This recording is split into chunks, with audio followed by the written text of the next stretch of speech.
मुहम्मदुन सय्यिदुल कौनैनि वत्थक़लैनि वल्फरीक़ैनि मिन उर्बिन व मिन अजम। मैं यकीन के साथ कहता हूं कि इस्लाम में जो भी ईद आई है, जो भी ईद है, आप इसका तज्जिया करके देखें। आपको खुले मैदानों में, सड़कों पर छोड़ नहीं दिया जाता कि दिन भर जो करना है करो, नहीं, बल्कि खुशियां मनाने का तरीका ये बताया गया है कि सबसे पहले उठने के बाद वजू, गुस्ल, इत्र, खुशबू के साथ पहले बारगाह रब्बुल इज्जत में आओ और सजदा करो। ये खुशियां मनाने का सबसे पहला तरीका ये है कि मुसलमान जब सबसे ज्यादा खुश होता है तो सजदा करता है। तो सजदा करने के लिए आज ईदगाहों में, मस्जिदों में जो लोगों की आज कतारें हैं, सफ़े लगी हैं, मेरे अजीजों, ये इस्लाम का खुशी मनाने का तरीका है। ये नहीं कि लोगों के दरमियान कचरा बन करके, लोगों को ईज़ा दे करके खुशियां मनाई जाए। इस्लाम इसका कायल नहीं है। बहरहाल सबसे बड़ी खुशी हमारे लिए कौन सी है? अल्लाह ने फरमाया कुरान में, ए महबूब आप फरमा दे, जब अल्लाह का फजल आए और उसकी रहमत तो खुशियां मनाओ। तो अल्लाह का फजल और उसकी रहमत क्या है? अल्लाह का फजल और उसकी रहमत क्या है? बहुत सारी चीजें हैं। रमजान ये अल्लाह का फजल ही तो था। तुम्हें खिला पिला रहा है, ये अल्लाह की रहमत ही तो थी।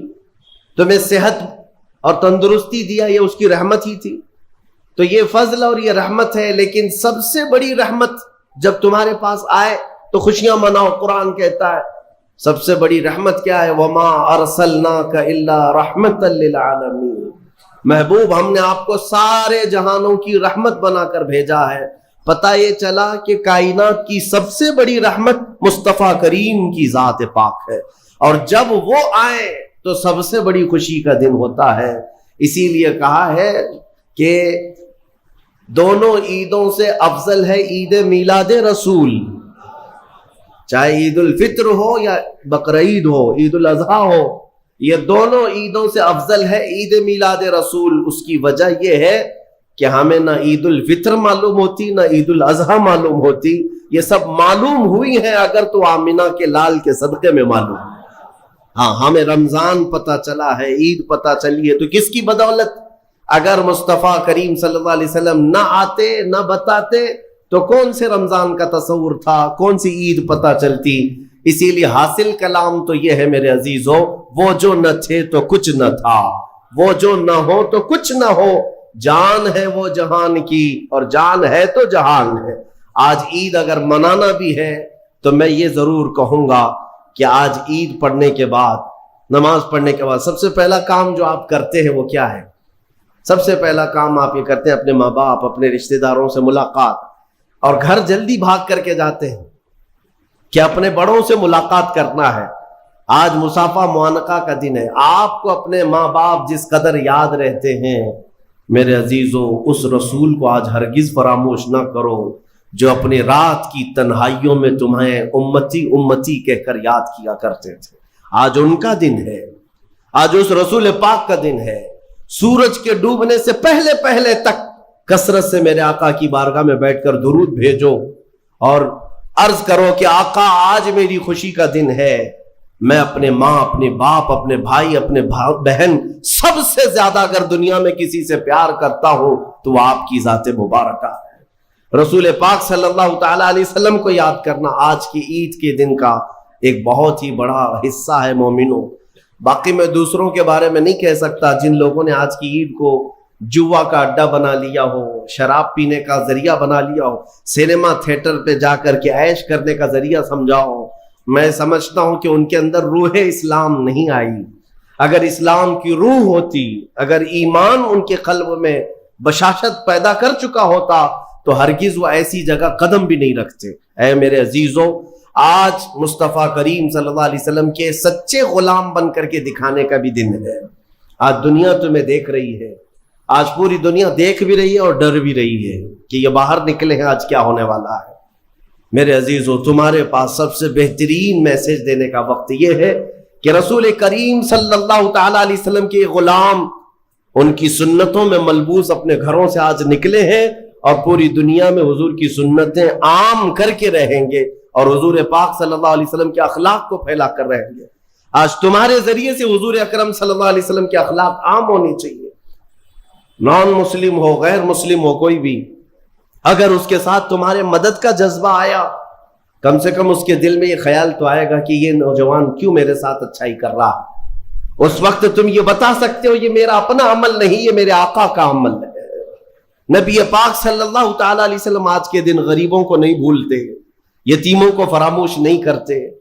हुजूर पाक सल्लल्लाहु ताला अलैहि वसल्लम आज उन यतीमों, बेवाओं, सबके घरों का ख्याल तक रखते थे।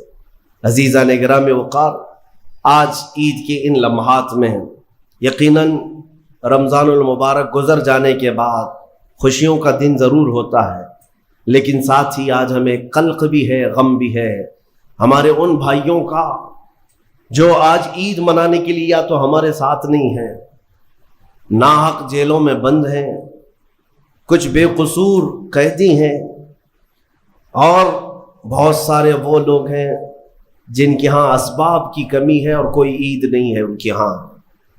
वो फ़िलिस्तीन का इलाका हो कि शाम हो कि यमन हो कि इराक़ हो, उनके यहाँ कोई ईद नहीं। वो खुले मैदानों में आज भी एक एक रोटी और बोटी के लिए तरस रहे होंगे। आज उस दर्द के साथ हम ईद के लिए हाजिर हैं और बारगाह मौला में ये अर्ज ज़रूर करेंगे कि मौला, जहाँ तू हमें नरम लुक़्मे खिला रहा है, हुजूर की उस गरीब उम्मत पर भी रहम फरमा दे। एक मेरा ही रहमत में दावा नहीं, शाह की सारी उम्मत पे लाखों सलाम। आज ईद के दिन जो काम करने के हैं, मेरे मुस्तफ़ा करीम सल्लल्लाहु अलैहि वसल्लम को राज़ी करने का दिन है। आज के दिन हुजूर फरमाते हैं अल्लाह ताला को सबसे ज़्यादा पसंदीदा जो अमल है, सबसे ज़्यादा पसंदीदा वो दो है। दो अमल अल्लाह को बहुत पसंद है आज के दिन। फरमाया मेरे आका सल्लल्लाहु अलैहि वसल्लम, वो दो अमल क्या है? हुजूर फरमाते हैं पहली चीज ये है कि अल्लाह रब्बुल इज्जत की बड़ाई बयान करना। अल्लाहु अकबर, अल्लाहु अकबर, अल्लाहु अकबर, ला इलाहा इल्लल्लाहु, अल्लाहु अकबर, अल्लाहु अकबर वलिल्लाहिल हम्द। ये अल्लाह रब्बुल इज्जत की बड़ाई, तकबीर, अल्लाह सबसे बड़ा है, ये तकबीर बयान करना पहला अमल अल्लाह को सबसे ज्यादा पसंद है। दूसरा अमल इस्तिग़फ़ार, अस्तग़फ़िरुल्लाह, अस्तग़फ़िरुल्लाह, अस्तग़फ़िरुल्लाह, अस्तग़फ़िरुल्लाह रब्बी मिन कुल्लि ज़ंबिन व अतूबु इलैहि। दो अमल आज के दिन अल्लाह बहुत पसंद फरमाता है। एक उसकी बड़ाई बयान करना तकबीर, और दूसरे इस्तिग़फ़ार। और फरमाया कि जब अपने घरों से निकलो तो तकबीर कहते हुए निकलो। कितने लोग ऐसे हैं जो तकबीर पढ़ते हुए आए? बहुत कम लोग हैं, सब अपने अपने धुन में चले जा रहे हैं। यहाँ तक कि फरमाया इस तकबीर का अहमियत का अंदाज़ा इससे लगाओ, आने के वक्त जिस रास्ते से आए थे ईद के लिए, जाने के वक्त दूसरे रास्ते से जाओ। वाजिब नहीं है, लेकिन इसकी हिकमत क्या है? एक रास्ते से आना और दूसरे रास्ते से जाना सुन्नत। फरमाया गया कि जब तुम एक रास्ते से तकबीर पढ़ते हुए आते हो तो उस रास्ते पर मौजूद जितने मकान, पत्थर, दरख्त हैं वो सब तुम्हारी तकबीर की गवाही देंगे। क़यामत के दिन तुम्हारी तकबीर की वो गवाही देंगे कि मौला ये हमारे सामने से तेरी बड़ाई करता हुआ गुजरा है। तो हो सके दूसरे रास्ते पर भी गुजरो ताकि ज्यादा से ज्यादा इन तमाम चीजों को अपनी तकबीर का गवाह बनाया जा सके। तो इससे अंदाजा करें कि तकबीर आज के दिन बहुत अहमियत की हामिल है और इसी तकबीर की आज जरूरत भी है मुसलमान को। इकबाल ने बहुत अच्छे अंदाज में कहा था, कुफ्र दम तोड़ देगा टूटी हुई शमशीर के साथ, गर तुम निकल आ जाओ एक बार नारे तकबीर के साथ। मतलब यह है कि उस तकबीर का आज भी बहुत सारे लोगों को इंतजार है, जिस तकबीर की आवाज से ही कुफ्र के खेमों में हलचल मच जाए। वो सिर्फ और सिर्फ हलक से निकलने वाली तकबीर नहीं है, वो ईमान की बशाशत और तवक्कुल के साथ निकलने वाली तकबीर है। अल्लाह रब्बुल इज्जत हम सबको कहने सुनने से ज्यादा अमल की तौफीक अता फरमाए। आज मेरे अजीजों, ईद उल फित्र में जो नहीं करने के काम है वो मुझे बताने की जरूरत नहीं, समझदार तबका है हमारा। आज शाम तक एक बात तय करके रख लेना, क्योंकि कल रात को ही शैतान आया है छूट करके कैद से, और वो अपने पूरे फोर्स के साथ चाहता है कि तुम्हें किसी न किसी तरह से इन रास्तों से लेकर गुनाहों के अड्डों पर ले जाओ। कितने ऐसे लोग हैं जो एक ही दिन में उसके शिकंजे में फंस जाते हैं, ये उनका मामला है। इसलिए आज शाम तक अपने आप को कंट्रोल करो कि मैं ना आज गाने बजाने, सिनेमा और जुओं की तरफ जाऊंगा और ना ही बेहयाई के अड्डों की तरफ जाऊंगा। आज का दिन अल्लाह रब्बुल इज्जत अपने फरिश्तों पर रश्क फरमाता है। तवज्जो तो चाहता हूं, तवज्जो। ईद के दिन जब बंदे सजदे में गिरते हैं, ईदगाह हो कि मस्जिदें हो, जैसे ही तुम ईद के दिन सजदे में चले जाते हो, ये लम्हा कौन सा है जानते हैं आप? ये लम्हा कौन सा है? जिस दिन दुनिया पूरी, आप भी रमजान भर सजदे में गए होंगे, इबादतें करके भीख क्या मांगते थे? अल्लाह तू राजी हो जा। हम यहां मांग रहे थे, लेकिन ईद के दिन के सजदे के बारे में फरमाया गया, जैसे ही उम्मत सजदे में जाती है, मौला सारे फरिश्तों में ऐलान फरमाता है, फरिश्तों आओ देखो मेरे बंदे, मैं इन सब से राजी हूं और इन सब पर मुझे रश्क आता है। आज दुनिया खुशियों में डूब करके अय्याशी करना चाहती है, लेकिन मेरे ये बंदे हैं जो दुनिया को तर्क करके मेरी बारगाह में सजदा रेज़ है। आज मौला रब्बुल इज्जत रश्क फरमाता है फरिश्तों पर। इसलिए मेरे अजीजों, निहायती इखलास के साथ, इत्मीनान के साथ और अल्लाह रब्बुल इज्जत की बारगाह में अपने आप को खुद सुपुर्द करके ईद की नमाज अदा करें, और उम्मीद है कि ये ईद हमारी एक इनकलाब लाएगी इंशाअल्लाह। नमाजों का एहतमाम, और घर के अंदर भी औरतें रोजाना झगड़े फसादात जो होते रहते हैं, कुछ भी हो, कुछ खाने पकाने में, कुछ बनाने में औरतों की एक सुस्ती काहिली की वजह से या मर्द की अलग अलग ख्वाहिशात की वजह से झगड़े होने लगते हैं। लेकिन हमने अक्सर तौर पर देखा रमजानुल मुबारका में औरतों की भी ये एहतमामात कि वो रोज नया बनाने में कभी उकताहट महसूस नहीं करती। रोजाना उन्हें इफ्तारी की तैयारी करनी है और सहरी की तैयारी करनी है। वो खुद से नई नई चीजें बनाने की कोशिश कर रही होती है। वहां कोई झगड़े फसादात नहीं, कोई शोहर डांट नहीं रहा है कि क्या रोज दाल चावल है। तो ये औरतों के अंदर भी माहौल लेकर के कौन आया? ये रमजान लेकर के आया। कुरान का पढ़ने का जितना रिवाज बन जाता है रमजान में, दूसरे दिनों में नहीं होता। और आम नौजवानों के सरों पर टोपी जितनी तेजी से आती है, इतना दूसरे दिनों में नहीं आती। और सारी तब्दीलियां हैं जो आप महसूस कर सकते हैं। अब मैं आपको एक चीज बताने चाहता हूं, जब कभी हम कोई इलाज करते हैं तो इलाज हो जाने के बाद फिर एक बार टेस्ट करना चाहिए कि इलाज हुआ भी कि नहीं हुआ। मलेरिया हुआ था, टाइफाइड हुआ था, डॉक्टर ने बताया कि तुम्हें मलेरिया हुआ है, टाइफाइड हुआ है, दवा दे दी। आपने कंटिन्यू 5 दिन दवा खाई, 7 दिन दवा खाई, और उसके बाद अच्छे भले लगने लगे, तो फिर आपको देखना भी तो चाहिए कि मलेरिया गया कि नहीं, टाइफाइड खत्म हुआ कि नहीं। तो क्या करेंगे? टेस्ट करेंगे। आप टेस्ट करवाएंगे, जाकर के ब्लड टेस्ट करो कि मेरे इसमें मलेरिया की कोई चीज पाई तो नहीं जा रही, टाइफाइड तो नहीं है। तो दोबारा टेस्ट करने पर पता चलता है कि जो गोलियां खाई थी वो असर करी है कि नहीं करी। ऐसी ही रमजान आया था तुम्हें परहेजगार बनाने के लिए। अल्लाह ने कुरान में फरमाया लअल्लकुम तत्तकून, रोजे फर्ज किए गए इसलिए कि तुम तकवे वाले हो जाओ।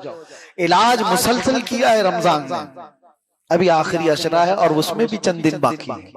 अब ये टेस्ट भी करना चाहिए कि रमजान असर किया भी कि नहीं किया।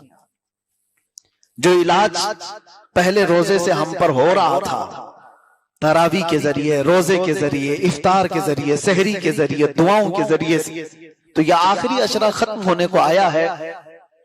दवा सही लगी कि नहीं लगी? मेरे अजीजों, दवा का कसूर नहीं होता, जिस्म का कसूर होता है। कभी कभार कभी ऐसा होता है। तो आज ये टेस्ट करने का वक्त आ चुका कि हम पर जो रमजान का इलाज हो रहा था वो असर किया कि नहीं किया। मैं आपको बताता हूं, टेस्ट कहां जाके कराओगे? दुनिया की कोई लैब नहीं है जो तुम्हारे रमजान का टेस्ट करके बता दे। ब्लड दे करके आओगे तो भी नहीं पता चलेगा। तुम्हारा टेस्ट कोई और नहीं लेगा। अल्लाह के नबी सल्लल्लाहु तआला अलैहि वसल्लम ने जो फरमाया उसका मफहूम बताता हूं। तुम्हारे मुताल्लिक सबसे बेहतरीन फैसला देने वाला तुम्हारा दिल है। यह दिल तुम्हें बताएगा कितने बदले हो, कितने नहीं बदले हो। दूसरे से छोड़ो। अक्सर ऐसा होता है कि दिल सच बोलता है लेकिन दिमाग उसको मानना नहीं चाहता। तुम झूठ बोल रहे हो, ये दिल को पता है। तुम चोरी कर रहे हो, ये दिल को पता है, लेकिन दिमाग उसको एक तरह से लीपा पोती करना चाहता है। नहीं, जो मैं कर रहा हूं वो सही है। इसी तरह से तुम्हारा इलाज हुआ कि नहीं हुआ ये दिल बताएगा। दिल से पूछो, ये साफ साफ बताएगा कि तुम्हारे अंदर तब्दीली कितनी आई है। अब उसकी कुछ अलामतें मैं आपको बताऊं। अब जाकर के देखो रमजान खत्म होने के करीब नमाजों में क्या मुझे लुत्फ मिल रहा है कि नहीं मिल रहा। क्या वही कैफियत तो नहीं कि इधर सलाम फेरा उधर में भागने की तबीयत कर रही है। मस्जिद में बैठने की तबीयत अब हो रही है कि नहीं हो रही है। कलाम पाक कुरान मुकद्दस उठाने की तबीयत चाहती है कि नहीं चाहती है। अगर नहीं चाहती अभी भी तबीयत और नमाजों में तुम्हारे खुशू व खुजू नहीं आया तो फिर ये रमजान ने कुछ भी तुम पर असर नहीं किया। रमजान का कोई इलाज नहीं हुआ। तुम जैसे थे वैसे ही हो। और अगर तब्दीली आई है, आंखें बहने लग जाती हैं कुरान की तिलावत से, खौफ से, आखिरत के तसव्वुर से, दुनिया को छोड़कर कब्र में जाने के याद से, तो समझ लो कि रमजान ने तुम्हें मुत्तकी बनाया है। रमजान ने तुम्हारे दिल को बदला है। ख्वाहिशात अगर कम होने लग गई हैं, अल्लाह की याद ज्यादा तड़पाती है, तो समझो कि रमजान ने असर किया। वरना होगा ये कि वैसे के वैसे ही हो तो रमजान का कुछ असर नहीं हुआ। लेकिन इसमें रमजान का कसूर नहीं, तुम्हारा अपना कसूर है। जमीन अगर नरम हो तो बारिश का एक कतरा भी उससे सब्जे निकाल देता है। और डामर के रोड पर 10 साल भी बारिश बरसे तो वहां से कोई पौधा नहीं निकलता। कंक्रीट की सरजमीन पर पानी जितना भी डालो वहां से कोई पौधा नहीं निकलेगा। लेकिन मिट्टी की नरम जमीन पर एक बार भी बारिश बरस जाए तो वहां से कोंपल निकल जाते हैं। दिल अगर नरम नहीं था, जमीन अगर साफ नहीं थी, तो रमजान ऐसे 70 भी आ जाएं जिंदगी पर, तुम जैसे कि हो वैसे ही रहो। हाँ, दिल को बदल दिया, अल्लाह की याद में इसको तड़पाया, तो फिर देखना मेरे अजीजों, पूरे रमजान क्या एक रात ही बदलने के लिए काफी है।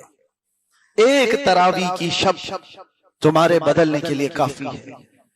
अगर रमजान गुजरते हुए उसी हालत में फिर से चला गया तो ये अफसोस का मकाम है। हमें सब सोचना चाहिए, क्या मैं अब इस तरह के रमजान के जाने के बाद भी बदल नहीं सका तो फिर कब बदलूंगा, कब मेरे अंदर वो इस्लाह हाल की फिक्र आएगी। ये आखिरी रमजान का जो अशरा है, अल्लाह के नबी सल्लल्लाहु तआला अलैहि वसल्लम कसरत से इसमें गिरिया वजारी करते, रोते थे। उन्हें किस बात का रोना था? वो तो सैयदुल मासूमीन है, मालिक जन्नत है, वो जिसे चाहे जन्नत में लेकर जाए। लेकिन मेरे आका सल्लल्लाहु तआला अलैहि वसल्लम रमजान के रुखसत होते हुए रोते थे कि रमजान जितनी बहारें लेकर आया था और जितनी सारी नेमतें लेकर आया था, ये साथ लेकर चला जाता है। और इसीलिए मेरे आका ने हदीस में फरमाया, वो शख्स महरूम है जो रमजान को पाया और उसकी मगफिरत नहीं हुई। बहुत बड़ा बदनसीब है वो कि रमजान को पाया लेकिन अपनी मगफिरत नहीं करा सका, अपनी बख्शिश नहीं करा सका। अब आपको और हमें इस आखिरी अशरे की सातों में सोचने का मकाम है। इसलिए मेरे अजीजों, हम जिक्र की महफिल सजाते हैं ताकि हमारे दिलों पर जमी हुई मैल की परत हट जाए, दिल थोड़ा हल्का हो जाए, तो याद इलाही में रोने और गिड़गिड़ाने लगे। दिल नरम होगा तो जाते जाते रमजान अपनी बहारें इस पर छोड़ जाए। जिक्र की महफिल इसलिए सजाई जाती है।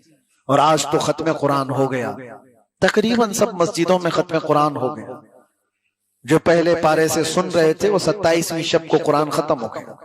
कल से तरावी में लोग खड़े होंगे, कुछ जगह अलम तरह से सुन रहे होंगे, कुछ जगह मुख्तलिफ तरह से, लेकिन वो सिलसिला जो कुरान अजीम के सुनाने का स्टेप बाय स्टेप चलता था वो खत्म हो गया।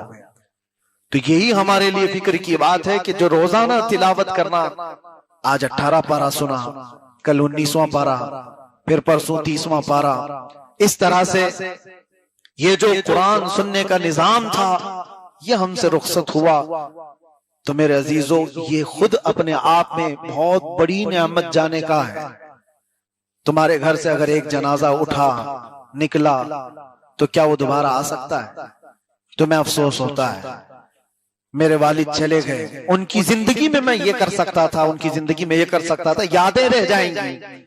इसीलिए अगर ये रमजान हमारी जिंदगी का आखिरी है, अगर हम में से किसी को पता नहीं है, लोग ये सोचते हैं कि मैं तो हट्टा कट्टा हूं, सेहतमंद हूं, कुछ भी नहीं, सब अच्छा है, लेकिन सुबह नाश्ता करके निकला है, नौजवान है, 1 घंटे के बाद खबर आती है कि एक्सीडेंट हो गया, और फिर लाश घर वापस आती है। क्या ऐसे हालात नहीं हुए?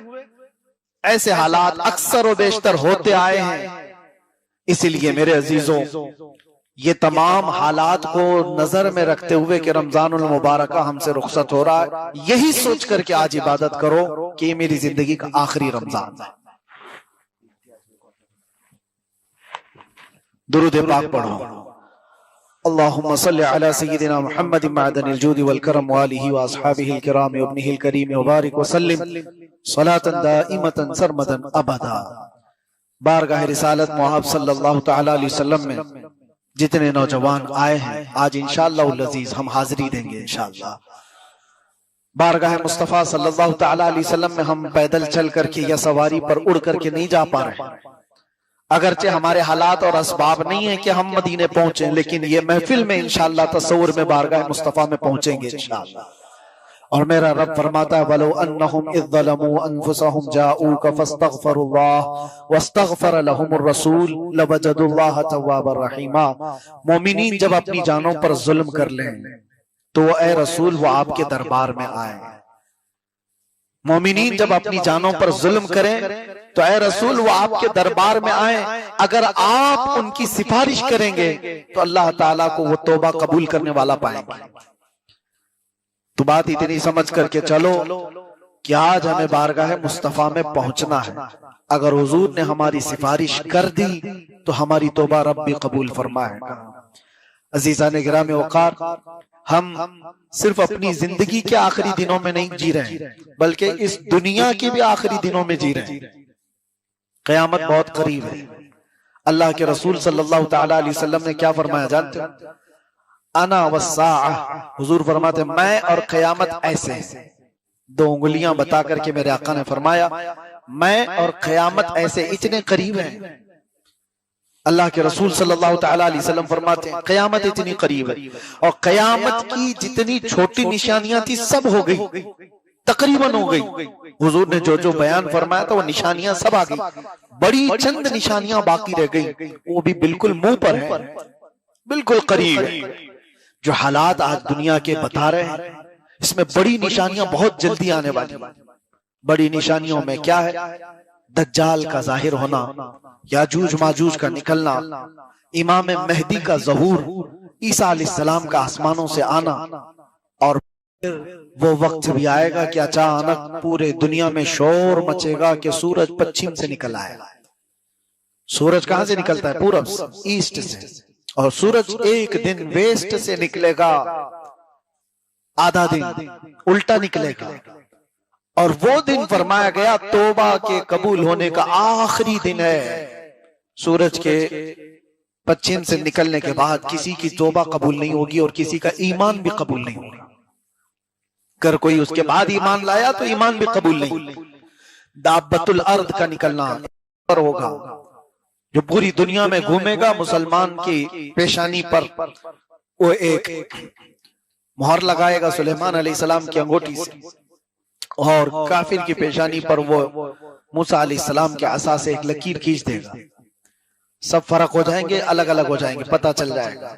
लेकिन उससे पहले के जो हालात हैं, हुजूर पाक सल्लल्लाहु तआला अलैहि वसल्लम ने जो फरमाया मैं देख रहा हूं कयामत उस वक्त तक नहीं आएगी जब तक पूरी दुनिया में यहूदी और ईसाइयों की हुकूमत ना हो जाए, बिल वास्ता या बिला वास्ता, मक्का और मदीने को छोड़कर पूरी दुनिया पर ये काबिज हो जाएंगे।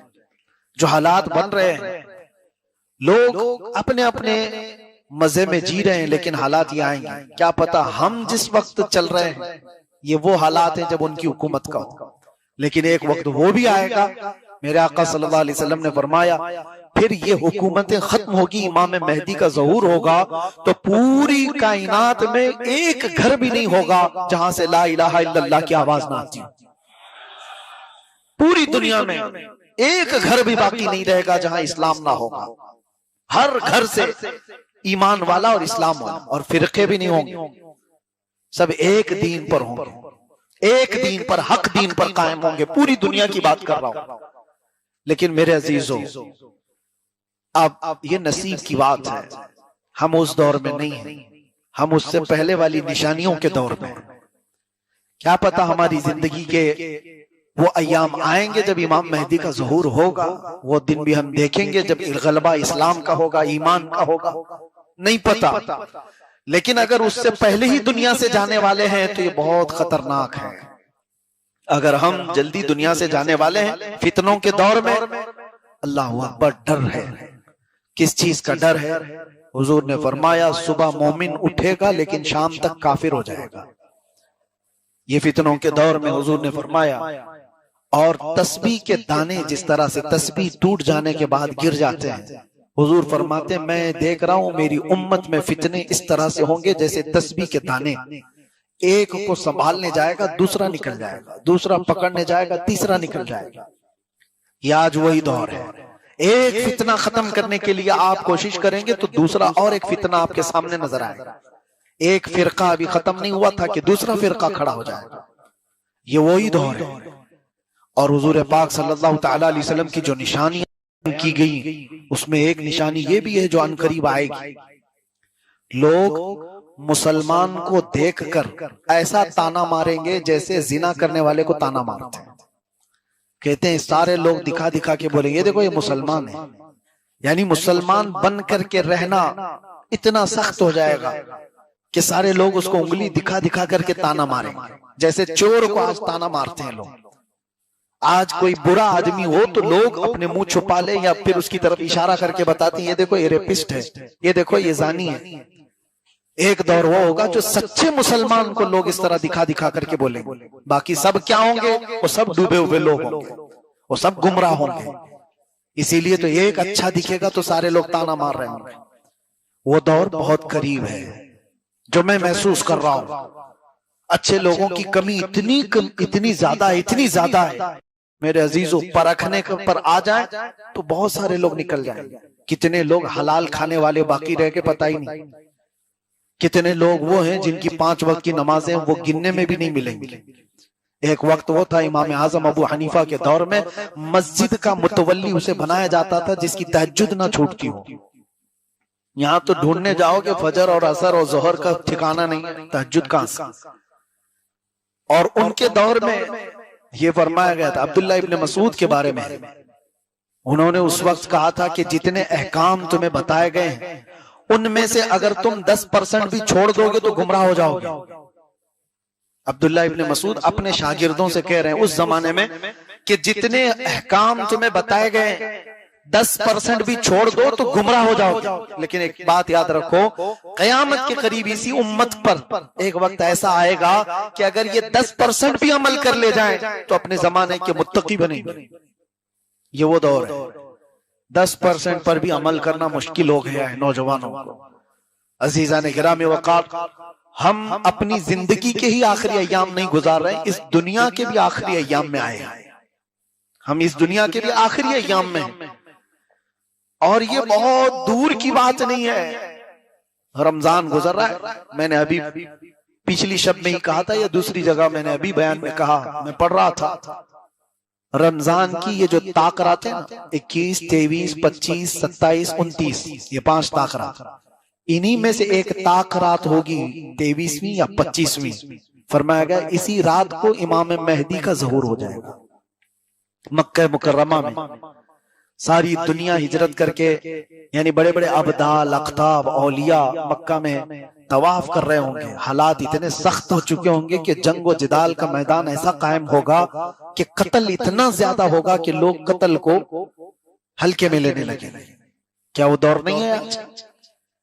कत्ल को लोग हल्के में लेने लगे। पहले एक किसी की मौत की खबर होती तो सब जगह फैलती थी, अरे फलां इंतकाल कर गए, फलां मर गया। अभी कोई फर्क नहीं पड़ता। फिलिस्तीन में 70,000 लोग मारे गए। किसी के जीने पर कुछ फर्क पड़ा? किसी के ऐश पर कुछ फर्क पड़ा? मौत को हल्के में लेनी शुरू कर देगी उम्मत। हुजूर पाक सल्लल्लाहु तआला अलैहि वसल्लम ने फरमाया, एक दौर इन पर वो आएगा कि अगर किसी एक बाप के 100 बच्चे होंगे तो 99 मर जाएंगे, एक जिंदा रहेगा। कत्ल हो जाएंगे इतने, और किसी को कुछ फर्क नहीं पड़ रहा है। आज जो आप हालात देख रहे हैं, मैं इससे कबल भी कहा, आज फिर दोहराता हूं, ये जो मिडल ईस्ट की जंग को आप देख रहे हैं, ये अचानक तेल और डीजल की जंग नहीं है। ये सब कयामत के करीब वाक़े होने वाली चीजें। इसमें तबाही और बर्बादी, लोग अपने अपने कयास आराइयां कर रहे हैं, ईरान ये हो जाएगा, इजराइल वो हो जाएगा, जो कुछ भी होगा वो एक तरफ। लेकिन मैं कहता हूं अरबों की तबाही है। अरबों की तबाही का वक्त करीब आ चुका है, उनका अंजाम है अभी करीब। क्योंकि हदीस में मेरे आका ने फरमाया, वैलुल लिल अरब मिन शर्रिन कद इख्तरब, अरबों के लिए तबाही है अनकरीब एक ऐसी बुराई जो उनके पास आ रही है। पूछा गया कौन सी बुराई? कहा उस वक्त तक कयामत नहीं आएगी जब तक अरब के कबीले शिर्क और बुत परस्ती में मुब्तला ना हो जाए।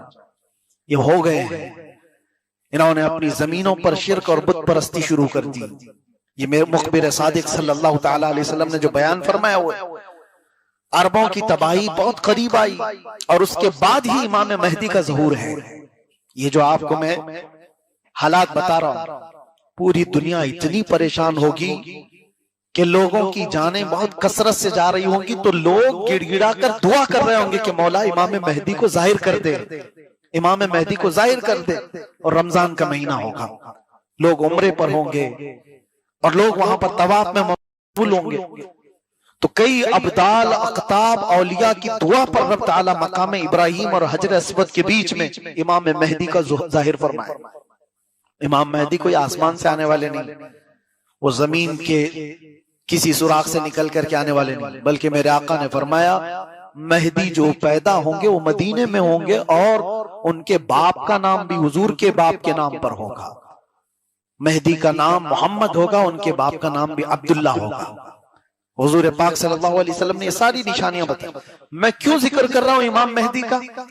इसलिए जिक्र कर रहा हूं कि उनके जाहिर होते ही पूरी दुनिया में ऐसी तब्दीली आएगी, ऐसी तब्दीली आएगी। फरमाया गया कि शेर और बकरी एक साथ चल रहे होंगे, शेर बकरी पर हमला नहीं करेगा, अमन का वो माहौल आएगा कि कोई किसी पर जुल्म नहीं कर रहा होगा।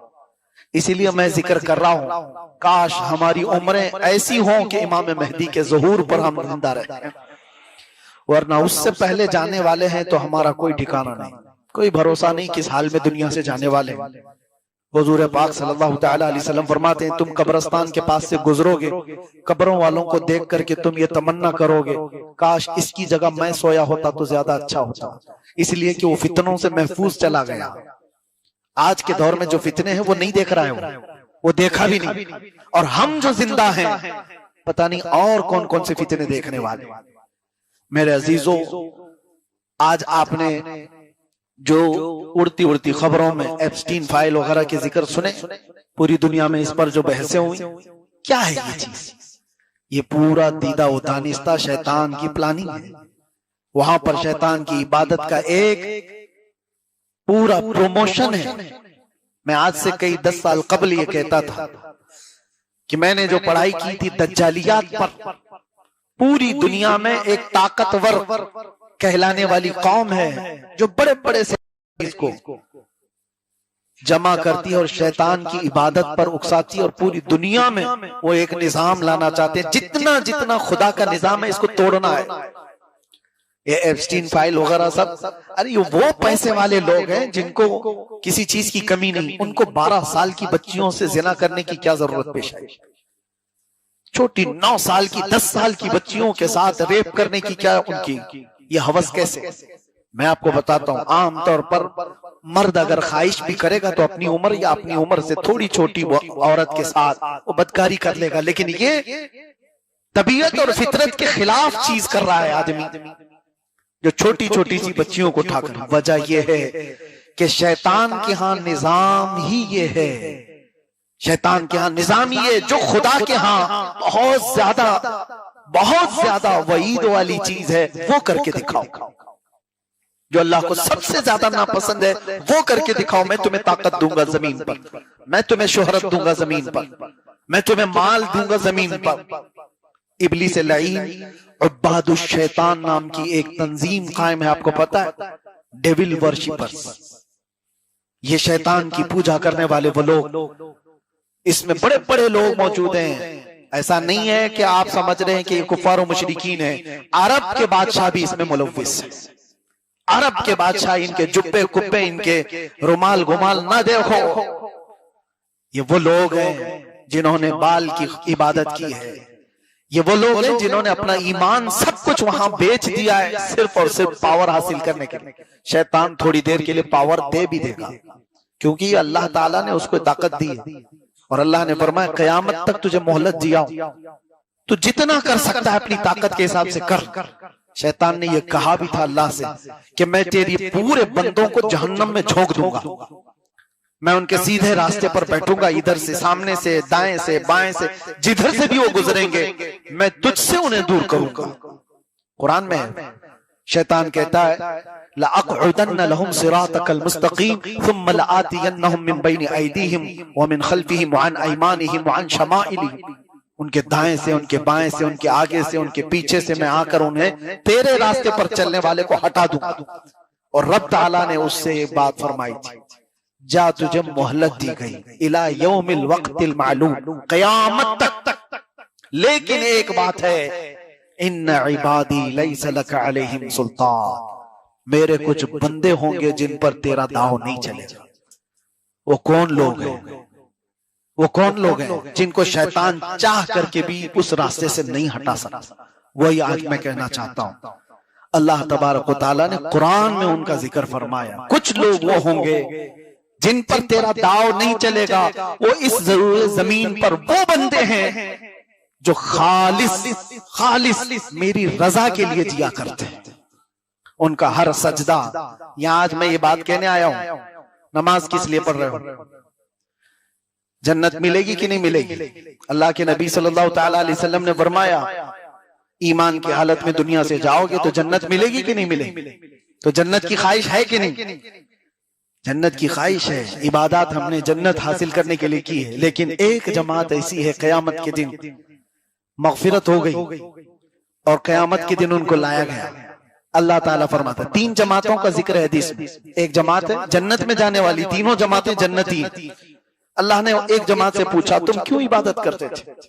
उन्होंने कहा अल्लाह तेरी जन्नत की नियामतों के तज़किरे हमने बहुत सुने थे, ऐसी नियामतें, ऐसी नियामतें, ऐसी नियामतें, हमें तो जन्नत हासिल करना ही था। अल्लाह ने फरमाया जन्नत की ख्वाहिश करना भी इबादत है, मैंने तुम्हें जन्नत दे दी, जाओ।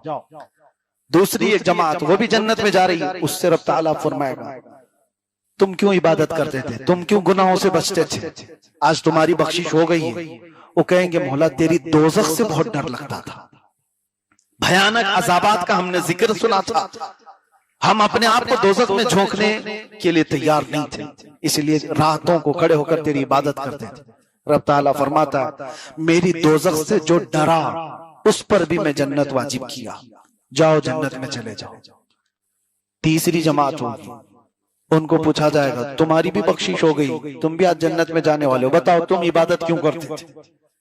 वो कहते मौला वो दोनों जमातें जो गई हम वैसे नहीं थे, हमको न जन्नत में जाने की ख्वाहिश थी न जहन्नम का कोई तस्करा, हम तो खालिस तेरी रजा के लिए इबादत करते थे।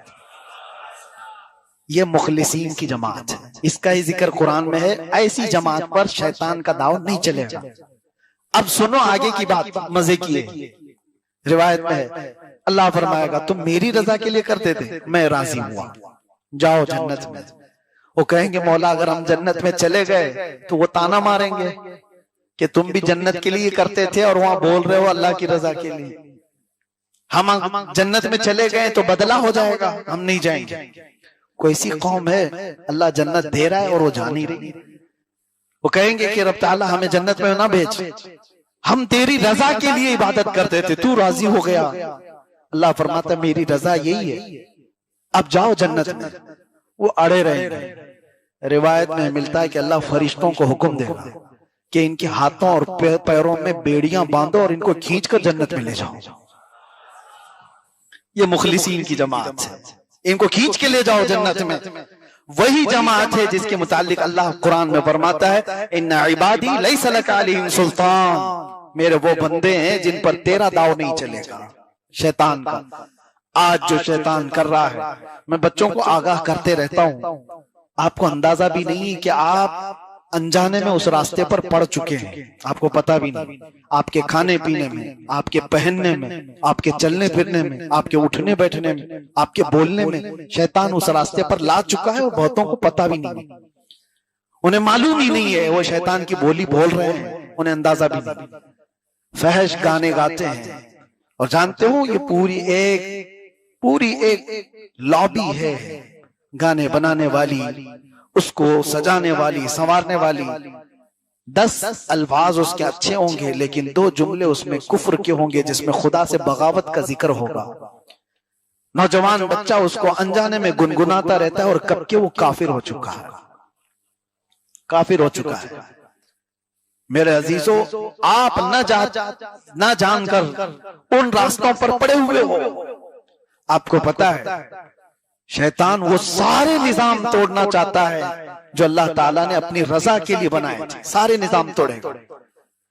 अल्लाह ताला की रजा किसमें है? तुम्हारे इस्लाह, तुम्हारे पाकीज़ा रिस्क में। तुम हलाल खाते रहोगे, अल्लाह राजी है, तुम्हारी जुबानों में असर है, तुम्हारी दुआएं जल्दी कबूल होंगी। लेकिन इब्लीस नहीं चाहेगा कि लुकमा भी तुम्हारे अंदर हलाल का जाए। पूरी दुनिया को वो इस तरह के निजाम में बनाए। आज दुनिया क्रेडिट पर चल रही है, सूद पर चल रही है। पूरी दुनिया को क्रेडिट पर लाकर नहीं खड़ा किया गया। सूद इतना आम हो चुका है, इतना आम हो चुका है कि लोग लेने में देने में कोई कबाहत ही नहीं महसूस कर रहे। जबकि मेरे आका ने फरमाया सूद का एक लुकमा खाना ऐसा है जैसे काबे के सामने मां से जिना करना। इतना बड़ा गुनाह है और ये आम कर दिया गया है, आम कर दिया गया। लोगों का कोई एहतमाम ही नहीं, हलाल खा रहा हूं कि हराम खा रहा हूं। जुबान के चटखारे, जुबान की लज्जतें नौजवान को यहां तक ले आई। ये सड़क चलते चलते कब कौन से पिज्जे, कौन से बर्गर खा रहा है इसे पता ही नहीं। कौन सी जगह से क्या खा रहा है, मुर्दा खा रहा है, हराम खा रहा है, इस एहसास ही नहीं।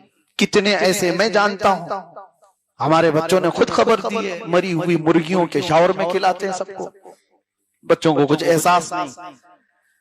तुम्हारी जुबान से होकर निकलने वाला एक एक लुकमा अल्लाह ने फरमाया पाकीज़ा होना चाहिए, तब तुम्हारी जुबान का असर है, तुम्हारी दुआएं कबूल होंगी।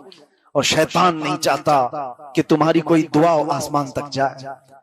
रिस्क का पूरा सिस्टम तोड़ करके रखा है। अरे हम तो उस जगह पर रह रहे हैं बेहया, कुछ ऐसे लोग हैं जो गोबर भी बेच रहे हैं, पेशाब भी बेच रहे हैं। हम तो उस जगह पर आ गए हैं और इसमें कोई आर भी नहीं महसूस करते। तुम्हारा क्या होगा? तुम पूरी दुनिया में किस तरह से रहोगे? कहीं जाते हो तो क्या खाते हो, क्या नहीं खाते हो? ये बहुत बड़ा चैलेंज है या नहीं? हमारी जिंदगी का बड़ा चैलेंज है। लोग आज फास्ट फूड खाने के इतने आदी हो गए, इनको पता ही नहीं। बहुत सारे नौजवानों को देखा, ये नॉर्मल समझते हैं हर जगह से नॉनवेज खाने को। तुम्हें पता ही नहीं जो गैरुल्लाह के नाम पर कटा हुआ जानवर है वो तुम्हारे लिए हराम है, मुर्दार है।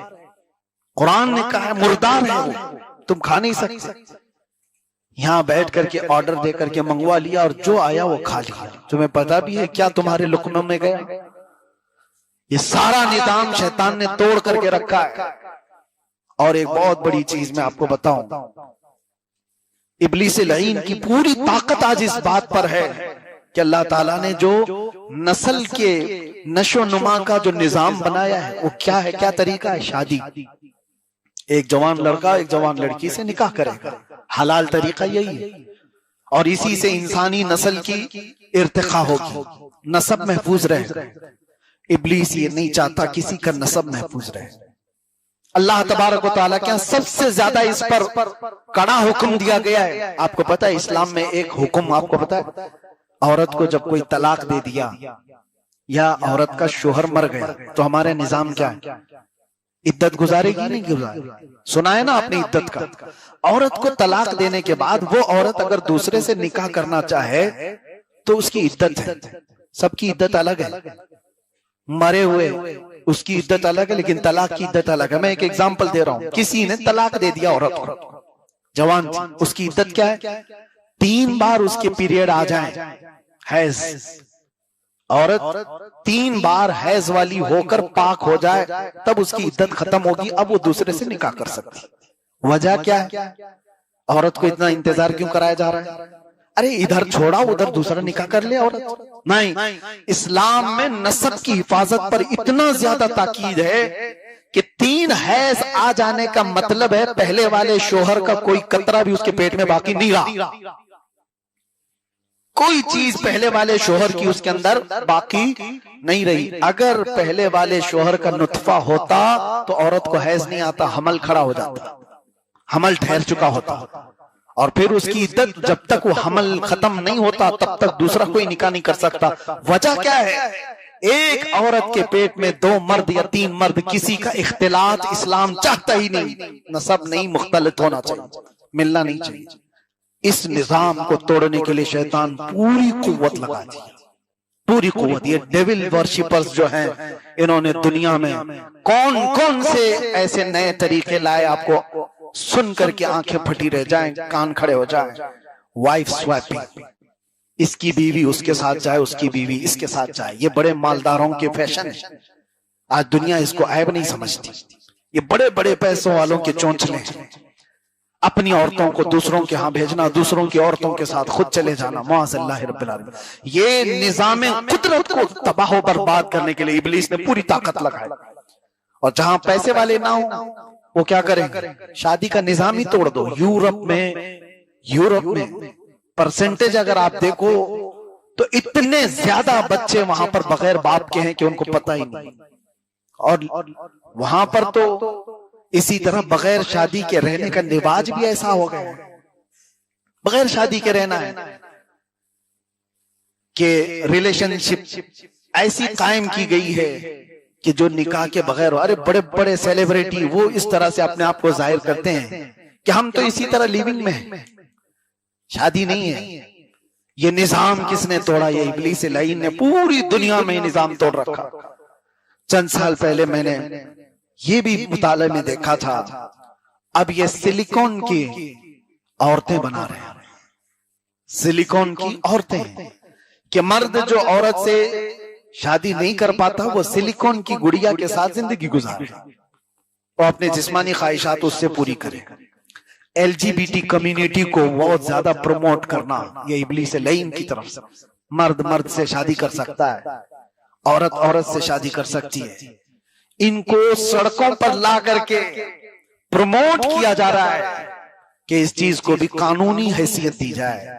अरे हमारे पार्लियामेंट में भी बहस चल रही है, हमारे यहाँ हुकूमतें भी इस बात पर अब सोचो विचार कर रही हैं। हैरत की बात है, ये निजाम कुदरत को तोड़ने के सारे मंसूबे।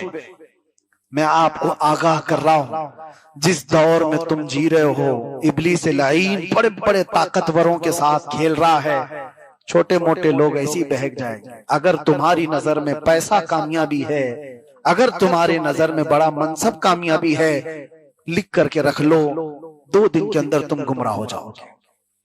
और अगर तुम्हारे नजदीक पैसा हासिल करना और बड़ा मनसब हासिल करना कामयाबी नहीं है तो दुनिया की सारी ताकतें मिलकर के तुम्हें सालों में भी गुमराह नहीं कर सकती।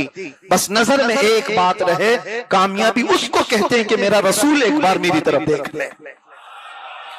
कामयाबी इसको कहते हैं कि मेरे नबी सल्लल्लाहु तआला अलैहि वसल्लम कभी ख्वाब में तशरीफ लाए और कह दे तू मेरा मलंग है। ये कामयाबी है। यह हकीकी कामयाबी है। कामयाबी की सर्टिफिकेट अगर दुनिया से तमन्ना रखते हो तो फिर मैं कहता हूं गारंटी के साथ गुमराह हो जाओगे, गुमराह हो जाओगे। इसलिए कि जब तुमने क्राइटेरिया बना लिया, कामयाब वो हैं जो हुकूमत की कुर्सी पकड़े हुए हैं, कामयाब वो हैं जिनके पास गाड़ी बंगले बड़ी बड़ी कंपनियों के मालिक हैं, तो अगर तुमने यही क्राइटेरिया बनाया है कामयाबी का, तो फिर देखो वो एप्स्टीन फाइल में कोई गरीब नहीं है, वो सारे बड़े बड़े मालदार हैं, हुकूमतों की कुर्सियों को थामे हुए लोग हैं, मल्टीनेशनल कंपनियों के ओनर्स हैं, उसके अंदर बड़ी बड़ी कंपनियों को चलाने वाले लोग। तुम्हारे अंदर कामयाबी का क्राइटेरिया यही रहा तो फिर तुम भी उन्हीं की तरह करने को आसान समझोगे कि इस रास्ते से बहुत जल्दी आ जाएगी। बोहेमिया वर्चुअल नाम से कैलिफोर्निया अमेरिका में कुछ ऐसी पार्टीज की जाती है, एक ये भी एक अलग तंजीम है, उसके अंदर उस पार्टी के अंदर किसी इंसान को कत्ल करके उसका खून वहां पर बलि चढ़ाया जाता है और इंसान का पखाना खाया जाता है। माज़अल्लाह रब्बिल आलमीन, हर वो गंदी चीज की जाती है शैतान को राजी करने के लिए। और हैरत की बात मैं आपको बताऊं, ये चीज कोई गिरे पड़े हुए लोग नहीं करते, रास्ता चलने वाले लोग नहीं करते। ये जो पार्टी होती है इसमें सेलेक्टेड बड़े बड़ी कंट्रीज के लोग होते हैं, बड़े बड़े सेलिब्रिटी हुआ करते हैं, वो नंगे उस वक्त होते हैं, उनसे जो ऑर्डर वहां पर किया जाए वो सब करते हैं। मेरी ये बातें रिकॉर्ड हो रही है, मुझे पता है, इसके खिलाफ बोलना भी आज के जमाने में बहुत सख्त है, उलमा इससे बोलने से भी कतराए। लेकिन मेरे अजीजों, मैं उम्मत को देख रहा हूं इन हालात की तरफ, कहीं ये हल्के में ना समझ लें। इसीलिए एक शेर में बार बार पढ़ता हूं, जगह जगह के थक चुके हैं तुम्हें ये हंगामे, नशाते लज्जते ख्वाबे गिरा बदल डालो, गलत रवि से मनाजिल का बहुत बढ़ता है, मुसाफिरों रविशे कारवां बदल डालो। उठो वो वरना हश्र न होगा फिर कभी, दौड़ो के जमाना चाल अपनी चल गया। आज की इस शब में मेरा पैगाम सिर्फ ये है, वही महफूज रहेगा इस दुनिया में, वही महफूज रहेगा गारंटी के साथ जो इस बात पर अमल करेगा। किस बात पर? उन्हें जाना उन्हें माना, उन्हें जाना उन्हें माना, न रखा गैर से काम, लिल्लाहिल हम्द में दुनिया से। हाँ, वो गारंटी के साथ मुसलमान हालत में जाएगा। एक ही है रास्ता, उन्हें जाना उन्हें माना। हुजूर की बारगाह में अपने आप को सुपुर्द कर दो और ये तसव्वुर में लेकर के आओ, मेरा जीना मरना सब कुछ नबी की रजा के मुताबिक हो। उम्मत मुस्तफ़ा सल्लल्लाहु तआला अलैहि वसल्लम को अल्लाह ताला ने कुरान में फरमाया, हमने उम्मत वसत बनाया है, यानी दरमियानी उम्मत है ये। वकज़ालिक जअलनाकुम उम्मतन वसतन लितकूनु शुहदाअ अलन नास। अल्लाह फरमाता है हमने तुम्हें उम्मत वस्त बनाया। वस्त कहते हैं बीच वाली उम्मत, ना बहुत ज़्यादा इसमें इफरात हो, ना बहुत ज़्यादा तफरीत हो, यानी खुशियों में पागल हो जाना और हदों को तोड़ देना, या बिल्कुल ही खुशी ना मनाना, ये दोनों चीज़ें भी जायज़ नहीं। उम्मत मुस्तफ़ा दरमियानी रास्ते पर चलने वाली उम्मत का नाम है। हमें भी खुशियों के इजहार का जो तरीक़ा अता फरमाया गया वो ये तरीक़ा है जो आज आप अदा कर रहे हैं कि दुनिया खुशियों में मगन होती है तो न जाने वो कौन कौन से काम कर जाती है। उनके लिए शराब, कबाब, शबाब, सब कुछ चीज़ें जो ऐश और इशरत के लिए होती हैं सब इस्तेमाल कर लिए जाते हैं। लेकिन उम्मत मुहम्मदिया जब अपनी खुशियों का इजहार करती है तो सबसे पहले बारगाह रब्बुल इज़्ज़त में अपना सर झुकाती है। ये ईदगाह में ईद के लिए आना और अपनी खुशी का सबसे बेहतरीन इजहार है अल्लाह करीम की बारगाह में सजदा रेज़ होना। आज जो उम्मत मुस्तफ़ा सल्लल्लाहु अलैहि वसल्लम पूरी दुनिया में ईद की खुशियाँ मना रही हो, कल हो कि आज हो, सब जगह अल्लाह ये ईद सबके लिए बरकतों वाली और रहमतों वाली बनाए। आज के दिन इनाम भी तकसीम किए जाते हैं जिन्होंने पूरे माह रमज़ान में रोज़े रखे, तिलावतें की, तरावी पढ़ा। आज ईद के दिन अल्लाह ताला उनको इनाम से नवाज रहा होता है। जब बंदे सजदा में होते हैं ईद के दिन, फरिश्ते अल्लाह करीम की बारगाह में अर्ज़ करते हैं कि मौला आज खुशियों का दिन है फिर भी ये तेरे दरबार में झुके हुए हैं। रब ताला फरमाता है, ए फरिश्तों, उनके सर उठाने से पहले तुम गवाह हो जाओ, उनकी बख्शिश का मैं ऐलान करता हूँ। और या वो जो मांगना चाहते हैं मैं उन्हें वो अता करता हूँ। तो ईद के दिन अल्लाह करीम बंदों को जो वो मांगते हैं अता फरमाता है कि आज उजरत का दिन है, आज इनाम का दिन है। लेकिन मेरे अजीज़ों, ख़ास तौर पर कुछ चीज़ें ऐसी हैं कि अल्लाह के नबी सल्लल्लाहु अलैहि वसल्लम ने यह भी फरमाया, मल्लम यहतम बि अमरिना फलैसा मिन्ना, जिसने हमारी उम्मत के बारे में सोचा नहीं किसी सुबह, हुजूर फरमाते हो मेरी उम्मत में से नहीं है। आज उम्मत के दर्द का एहसास भी ज़रूरी है। खुशियाँ यकीनन हमारे लिए हैं, लेकिन साथ में उन मजलूम फ़लस्तीनियों के लिए भी एहसास का जज्बा रखना है कि अपने दिल के अंदर इतना एहसास तो रखो कि जिनके घरों में महीनों हो गए खुशियाँ आए हुए हैं, जिनके घरों में खाना पानी और दवाइयाँ आए हुए बरसों हो गए हैं, उनके यहाँ हालात कैसे होंगे। वो टूटे बिखरे हुए पत्थरों के टुकड़ों पर ईद की नमाज पढ़ रहे हैं। और ये बात इसलिए मैं अर्ज़ कर रहा हूँ कि हम यहाँ पर अगरचे हैं, लेकिन मोमिनीन की मिसाल एक जिस्म की तरह है। एक अज़ू को तकलीफ हो तो पूरे जिस्म को तकलीफ होना चाहिए। आज दिल बेकाबू हो जाता है जज्बात से कि जब उनके हालात देखते हैं तो मेरे अजीज़ों, खुशियाँ सब फीकी फीकी सी लगती हैं। कभी कभार हम सोचते हैं हमारे घर के सामने जनाजा रखा हुआ हो और एक दो नहीं कई लोगों का, तो फिर कैसी खुशियाँ होती हैं। फिर उसका हाल क्या होता है। छोटी छोटी सी बच्चियाँ अपने बाप की लाश को हिला हिला करके पुकार रही हो कि अब्बा मेरे लिए ईद का दिन है। कितने ऐसे वहाँ पर बच्चे हैं जिनको बेकसूर मार दिया गया है। आज वो दर्द का एहसास है। मेरे अजीज़ों, आज के दिन अच्छे कपड़े पहनना नाजायज़ नहीं है, खुशियाँ मनाना इसका मना नहीं है। हमने भी बहुत महंगे कपड़े सिलवाए हैं, लेकिन दिल में ये कभी कभार कसक उठती है कि नबी पाक सल्लल्लाहु ताला अलैहि वसल्लम की वो उम्मत जो मस्जिद अक्सा बैतुल मुक़द्दस के लिए अपनी जानें कुर्बान कर रही हैं, उनका जीना तो किसी काम का है। हम लोग किसकी हिफाजत में यहाँ लगे हुए हैं? किसी चीज़ की नहीं है। लेकिन आज के दिन ये एहसास दिल के अंदर रखो और ईद के दिन ख़ास तौर पर उम्मत पर आए हुए इस जुल्म और सितम को दूर करने के लिए अल्लाह करीम की बारगाह में इल्तिजाएं करो और दुआएं करो। आज के दिन मौला दुआएं कबूल फरमाता है। रब तबारक व तआला हम सब की ईद को कबूल फरमाए और ख़ास तौर पर रब्बुल आलमीन फ़लस्तीन के निहत्ते मज़लूम मुसलमानों की मौला गैब से मदद फरमाए, उनके दुश्मनों को हिलाको बर्बाद फरमाए और मौला करीम उम्मत मुस्तफ़ा सल्लल्लाहु अलैहि वसल्लम को खोई हुई इज़्ज़त और उसका वक़ार अता फरमाए। व आखिर दावाना अनिल हम्दुलिल्लाहि रब्बिल आलमीन।